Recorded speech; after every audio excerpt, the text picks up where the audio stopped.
Hi everyone, it's Lindsay, and I wanted to come on and do a video that I really want to document for me mostly, but I also want to share with you all.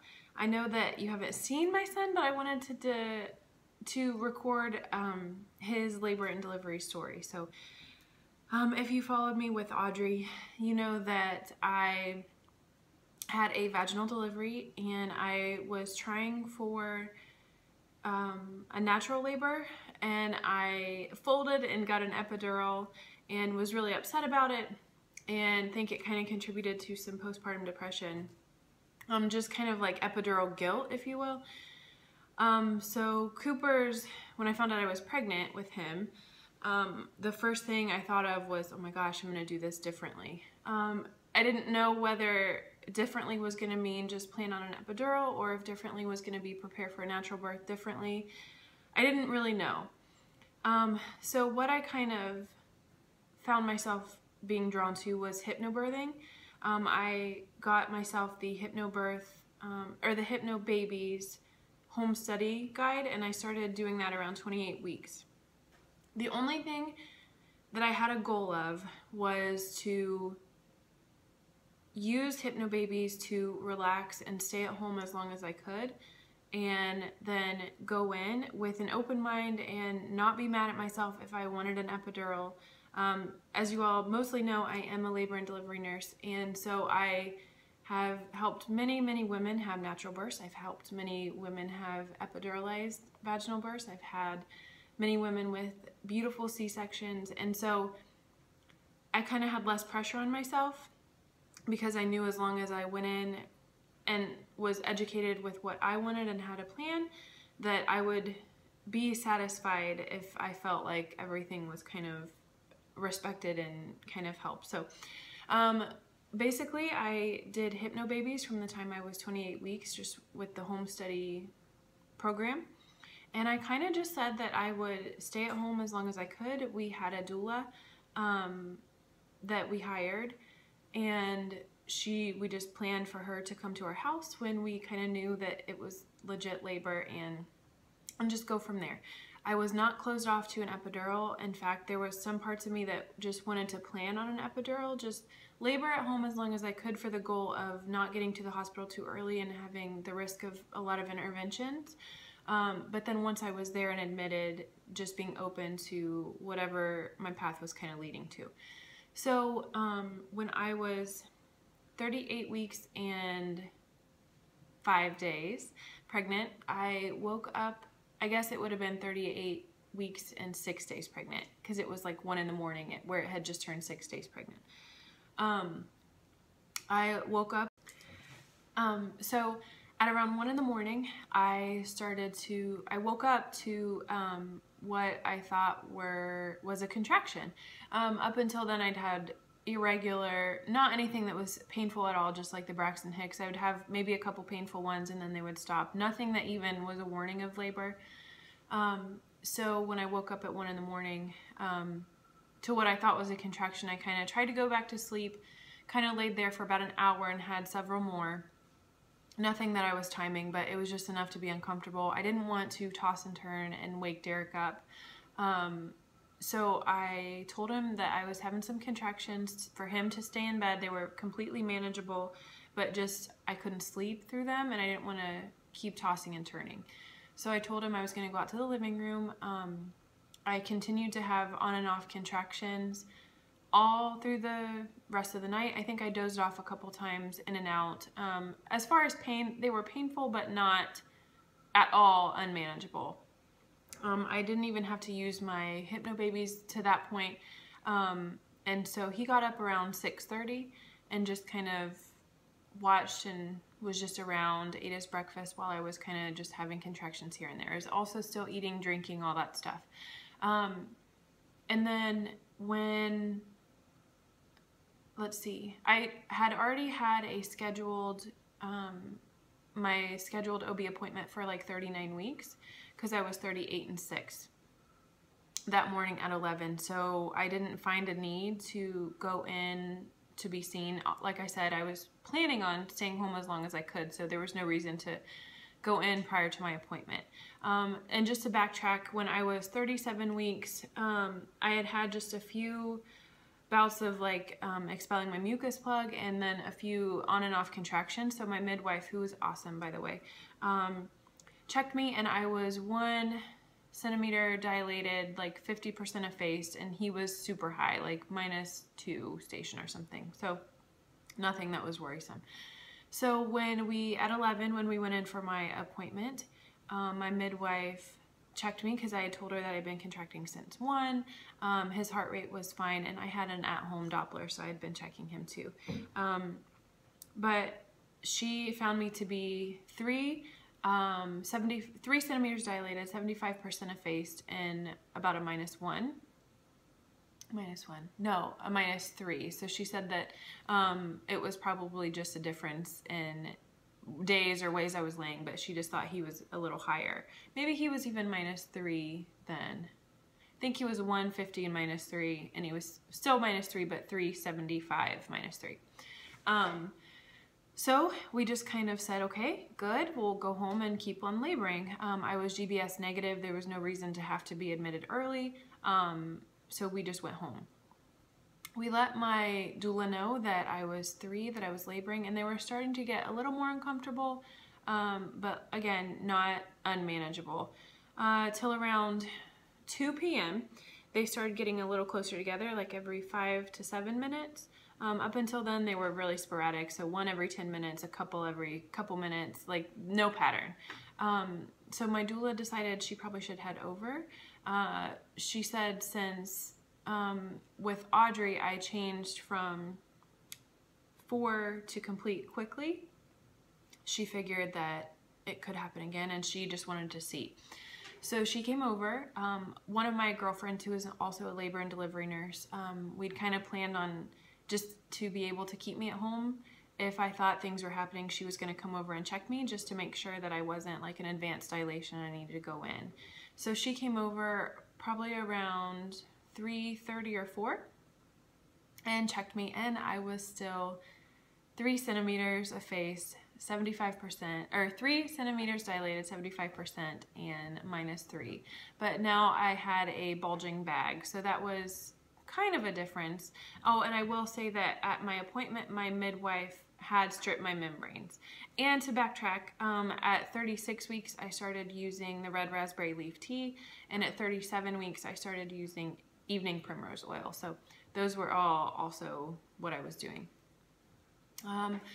So to be honest, when my girlfriend checked me, I was really bummed. I felt like I was putting in some good effort with my contractions. Like I said, they weren't out of control, uncomfortable, but they were uncomfortable. I thought I would at least be a centimeter change, but I was still 375 -3, but with a bulging bag. So the only thing that had changed was my waters were bulging.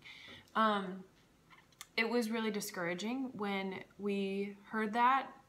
My doula, who also had another client at the time who was laboring, decided that she would go check on that other patient. And it turns out that that other patient was actively laboring and went to the birth center. So for the second birth in a row, my doula was taken, and she told me that she was staying with that couple, and that her backup doula, who I had worked with at work, was going to be available when I needed her.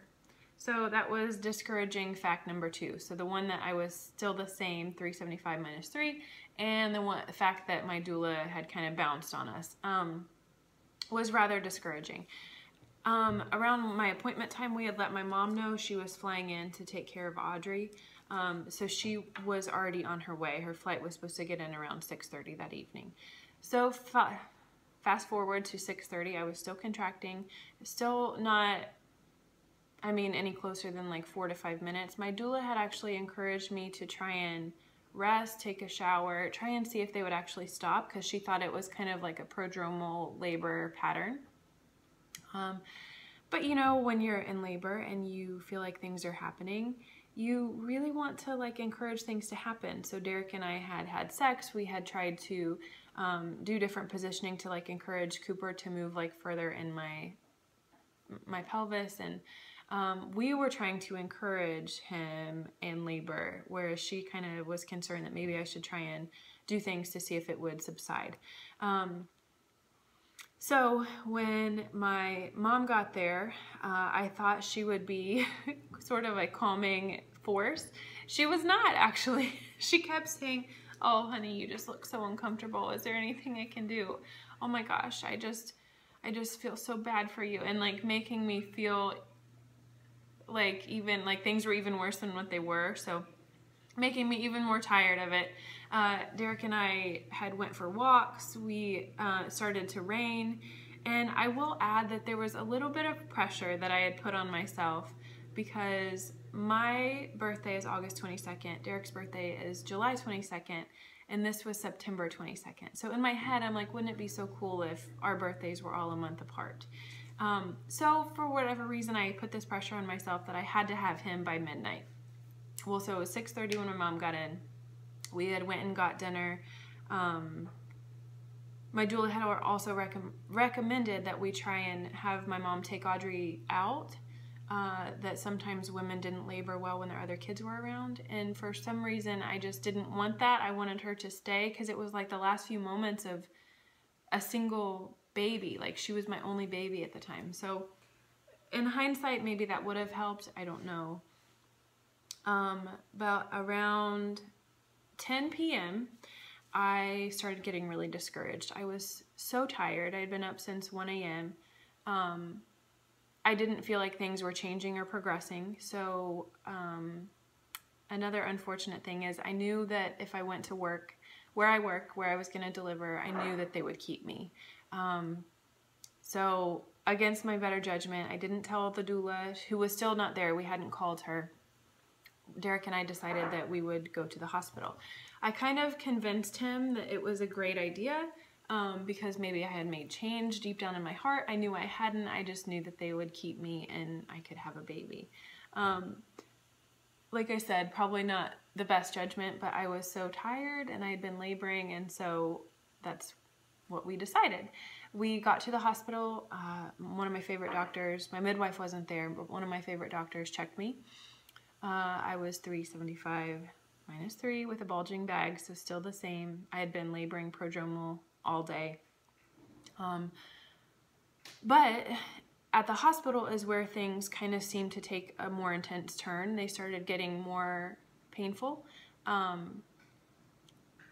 It started being more hard to tolerate, and I was starting to kind of be actually like very, very uncomfortable. I would say like at that point they were probably about a 6 or 7 out of 10, which was a difference. I had started kind of shaking. So I really do think that by that time things were taking a turn. They told me to walk and return in 2 hours, and I walked for around my room for maybe an hour. He didn't look the best, so I had to stay on the monitor. And I asked if they could come recheck me after about an hour. I was crying. I was not managing well. My backup doula, although we had called her, was not there yet. And so I was folding fast for sure. And the same doctor checked me, and I had changed to 4, 75 minus 2, or I think I was even more effaced by that point with a bulging bag.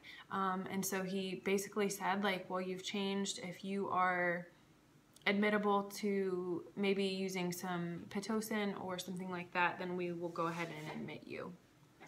And we did. We said, okay, that's fine. Things, again, were changing really quickly, and I don't know if it was because I was tired and over it or if it because it really was changing. When we got to my room, I had already been asking for the epidural.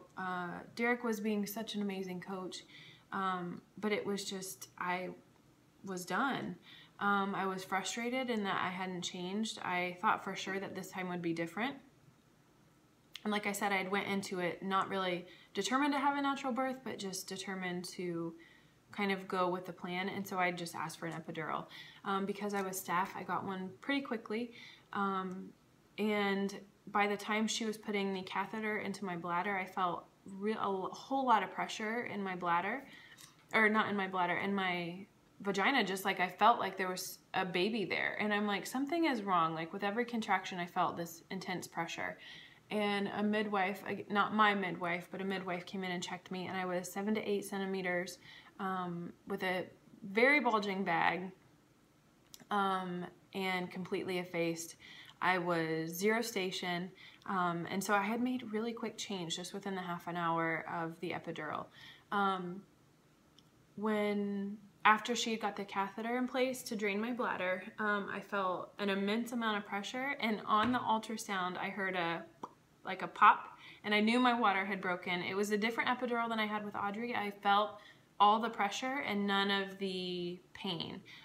Audrey, I was completely numb. I didn't feel pressure and I didn't feel pain. So it was a really great epidural in the fact that I could still feel, and I knew exactly when my water had broken. So that was probably about I think that was like 3:30 when she had checked me. And about 4 when my water broke. They didn't check me again, but I started feeling a whole lot of pressure, and I felt like my body pushing. And so I called my nurse, who was actually a nurse that I trained, which was so cool. The nurse that I trained ended up being my delivery nurse, so that was awesome. And she checked me. She said, you're complete plus, I think I was like 2 or 3, like pretty far. And I was pushing on my own. I didn't have that feeling with Audrey, so it was really cool. And they had called my midwife. They had brought in the table and everything. I was ready to have a baby, but my midwife wasn't there yet. So my favorite doctor, again, who admitted me, kind of had his hands on Cooper's head, like, no, don't don't push, because my midwife was coming. He knew that I wanted her there, and Cooper was basically birthing himself. Like, I wasn't doing anything except my body was pushing. She got in there, literally got only gloves on, and I was pushing. I pushed for 1 contraction, and she said, reach down. I reached down, and I delivered. I'm gonna get emotional, but I reached under his arms and delivered him to my belly, and that was it. So he came out perfect and screaming and had tons of white blonde hair, which is so rare. I've delivered so many babies, and I've never seen the amount of white blonde hair that he had. And he still has it. He never lost it. So it went perfectly. I cannot tell you, I wish the labor would have been better, and I wish there was a way to foresee that I would have delivered so quickly once getting to the hospital. But, you know, we never know. And I am not mad at all that I got an epidural. It was a perfect laboring epidural. I was able to deliver my son, and that was such a moment that I will never forget in my whole life. And who knows, if I would have been natural like I originally planned, I don't know if I would have had the control or the forethought to reach down and be able to deliver him myself. So I'm very happy with how everything went. It was beautiful, and I just wanted to get it recorded. So yeah. Anyway, my alarm's going off.